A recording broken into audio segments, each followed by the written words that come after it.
Assalamualaikum warahmatullahi wabarakatuh. Perkenalkan, nama saya Lailatul Khairiyah, NIM 18070160038. Di video kali ini saya akan membahas mengenai kompleksitas belajar sikap. Selamat menonton. Baik, sekarang masuk ke pembahasan. Tahukah Anda, kompleksitas adalah berasal dari kata dasar kompleks yang artinya rumit, sedangkan kompleksitas adalah kerumitan. Untuk memperoleh pengertian dasar, semula para peminat studi kompleksitas memberi batasan bahwa kompleksitas pada prinsipnya adalah suatu keadaan antara keteraturan dan kesemrawutan. Selanjutnya, dalam pengertian yang lebih luas, kompleksitas itu dikatakan sebagai suatu keadaan yang memuat unsur-unsur campuran antara yang lama dengan yang baru, yang asli dengan yang muncul kemudian, yang sederhana dengan yang rumit, yang tetap dengan yang berubah, yang positif dengan yang negatif, yang dapat dikendalikan dengan yang tidak dapat dikendalikan, yang bertahan lama dengan yang berubah, dan yang hilang dengan yang timbul. Selanjutnya, ada dua jenis kompleksitas yang berpengaruh pada pengembangan sistem, yaitu kompleksitas tugas dan kompleksitas sistem. Apa sih pengertiannya? Kompleksitas tugas yaitu sesuatu yang berasal dari lingkungan pemakai dan berkaitan dengan ambiguitas dan ketidakpastian yang ada di sekitar dunia bisnis atau lingkungan organisasi. Sedangkan kompleksitas sistem yaitu sesuatu yang berasal dari lingkungan pengembang dan berkaitan dengan ambiguitas dan ketidakpastian yang terjadi di sekitar pengembangan sistem itu sendiri. Baik, sekarang kita masuk ke pembahasan mengenai belajar. Apa sih belajar itu? Menurut Skinner, belajar didefinisikan sebagai suatu perilaku. Dan pada saat orang belajar, maka responnya akan menjadi lebih baik. Begitu pula sebaliknya. Bila ia tidak belajar, maka responnya akan menurun. Dari pengertian tersebut dapat disimpulkan bahwa belajar adalah perubahan yang relatif permanen dalam perilaku atau potensi perilaku sebagai hasil dari pengalaman atau praktek yang diperkuat. Belajar merupakan hasil dari interaksi antara stimulus dan respon. Seseorang dianggap telah belajar sesuatu jika dia dapat menunjukkan perubahan perilaku. Menurut teori ini, dalam belajar yang penting adalah bahwa bentuk input dan output dari stimulus dalam bentuk tanggapan. Selanjutnya masuk ke pembahasan mengenai sikap. Sikap merupakan suatu respon terhadap suatu objek yang dipengaruhi oleh keyakinan dan pengetahuan terhadap objek tersebut.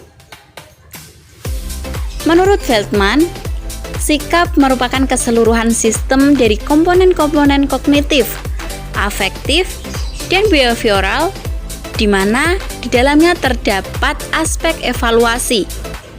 Dalam hal ini, sikap diartikan sebagai kesiapan merespon atau bertingkah laku dalam cara-cara tertentu, dan kesiapan itu dipengaruhi oleh aspek pikir, keyakinan, komponen kognitif, perasaan positif atau negatif terhadap suatu objek, atau komponen afektif.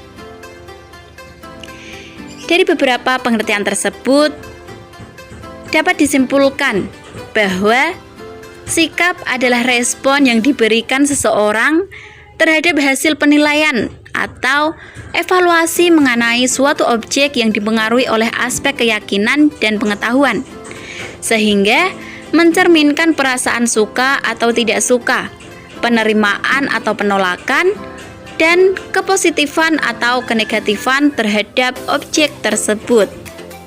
Pembahasan selanjutnya yaitu mengenai teori sikap. Yang pertama, ada teori tindakan beralasan. Teori ini menghubungkan antara keyakinan, sikap, kehendak, dan perilaku. Menurut teori ini, keyakinan pribadi dan keyakinan kelompok dapat menentukan tindakan seseorang. Apabila seseorang yakin bahwa tindakannya itu akan disetujui oleh kelompoknya atau lingkungan sosialnya, maka ia akan melakukannya. Namun sebaliknya, jika lingkungan sosialnya tidak akan mendukungnya, maka ia tidak akan mendukung tindakan tersebut. Teori ini menempatkan sikap sebagai fungsi keyakinan tindakan manusia dilakukan berdasarkan maksud tertentu dan ditentukan oleh keyakinan pribadi dan keyakinan kelompok. Yang kedua yaitu teori konsistensi kognitif afektif. Menurut teori ini, sikap seseorang dapat dipengaruhi oleh orang lain. Teori ini berusaha membuat kognitif atau pengetahuan seseorang konsisten dengan afektif atau perasaannya. Suatu hal penting dalam penerapan teori ini adalah dalam kaitannya dengan perubahan sikap, karena hubungan komponen afektif dengan komponen kognitifnya konsisten. Maka, bila komponen afektifnya berubah, komponen kognitifnya juga akan berubah. Sebagai contoh, seseorang membatalkan kemauannya untuk makan di restoran A karena temannya memberitahu bahwa restoran tersebut tidak halal, padahal dia belum pernah makan di restoran tersebut. Di sini jelas bahwa telah terjadi dialog antara kognitif dan afektif sehingga mencapai konsistensi pada tingkat tertentu. Selanjutnya yaitu struktur sikap.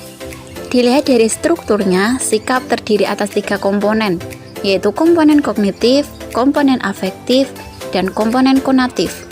Komponen kognitif merupakan pengetahuan seseorang terhadap suatu objek sikap. Komponen kognitif berisi persepsi, kepercayaan, dan stereotip yang dimiliki individu mengenai sesuatu. Selanjutnya yaitu komponen afektif. Komponen afektif melibatkan perasaan atau emosi. Reaksi emosional kita terhadap suatu objek akan membentuk sikap positif atau negatif terhadap objek tersebut. Selanjutnya yaitu komponen konatif. Komponen konatif merupakan aspek kecenderungan bertindak sesuai dengan sikapnya. Komponen konatif atau kecenderungan bertindak atau berperilaku dalam diri seseorang berkaitan dengan objek sikap. Komponen kognitif, afektif, dan konatif merupakan suatu komponen yang saling berkaitan satu sama lain.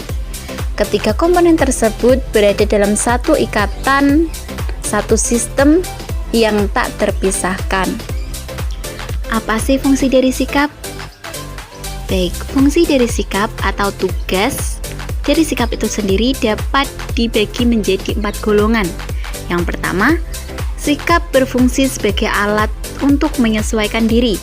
Yang kedua, sikap berfungsi sebagai alat pengatur tingkah laku. Yang ketiga, sikap berfungsi sebagai alat pengatur pengalaman-pengalaman. Dan yang terakhir, sikap berfungsi sebagai pernyataan kepribadian. Selanjutnya yaitu pembentukan dan perubahan sikap. Sikap itu sendiri timbul karena adanya stimulus.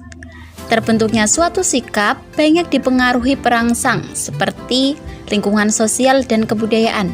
Misalnya, keluarga, norma, golongan agama, dan adat istiadat. Dalam hal ini, keluarga mempunyai peranan yang sangat besar dalam membentuk sikap putra-putrinya. Sebab, keluargalah sebagai kelompok primer bagi anak, sehingga memiliki pengaruh yang paling dominan. Selain itu, sikap juga dipengaruhi oleh lingkungan, norma-norma, atau kelompok.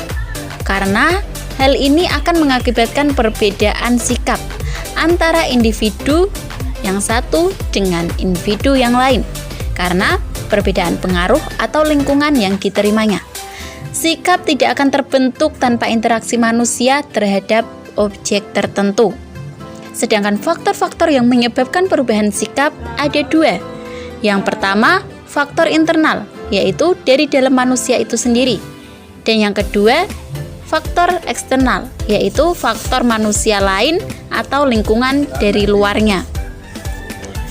Dalam hal ini, Syarif mengemukakan bahwa sikap itu dapat diubah atau dibentuk apabila terdapat hubungan timbal balik yang langsung antara manusia dan adanya komunikasi, yaitu hubungan langsung dan satu pihak. Kompleksitas problematika kehidupan di era globalisasi telah menawarkan banyak tantangan dan keuntungan bagi kelangsungan hidup manusia.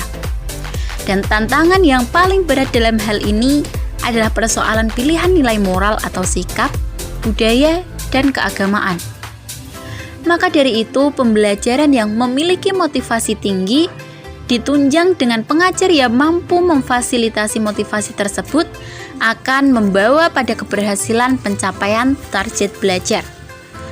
Target belajar itu sendiri dapat diukur melalui perubahan sikap dan kemampuan melalui proses belajar. Dapat digarisbawahi bahwa sikap komunitas masyarakat adalah respon yang diberikan oleh sekelompok manusia yang menempati suatu wilayah yang sama terhadap hasil penilaian mengenai suatu objek sikap yang mencerminkan perasaan positif atau negatif terhadap objek tersebut. Selanjutnya, Unity of Science. Yang pertama, terdapat dalam Quran Surat Luqman ayat 20, yang artinya, tidakkah kamu memperhatikan bahwa Allah telah menundukkan apa yang ada di langit dan apa yang ada di bumi untuk kepentinganmu dan menyempurkan nikmat-nikmatnya untuk lahir dan batin. Tetapi di antara manusia ada yang membantah tentang keesaan Allah tanpa ilmu atau petunjuk dan tanpa kitab yang memberi penerangan. Yang kedua, terdapat dalam Quran Surat Ar-Rum ayat 30, yang artinya, maka hadapkanlah wajahmu dengan lurus kepada agama. Dalam hal ini, agama Islam, yaitu sesuai fitrah Allah, disebabkan Dia telah menciptakan manusia menurut fitrah itu. Tidak ada perubahan pada ciptaan Allah. Itulah agama yang lurus, tetapi kebanyakan manusia tidak mengetahui. Sekian pemaparan dari saya, kurang lebihnya saya minta maaf. Wabillahi taufik wal hidayah. Wassalamualaikum warahmatullahi wabarakatuh. Terima kasih sudah menonton.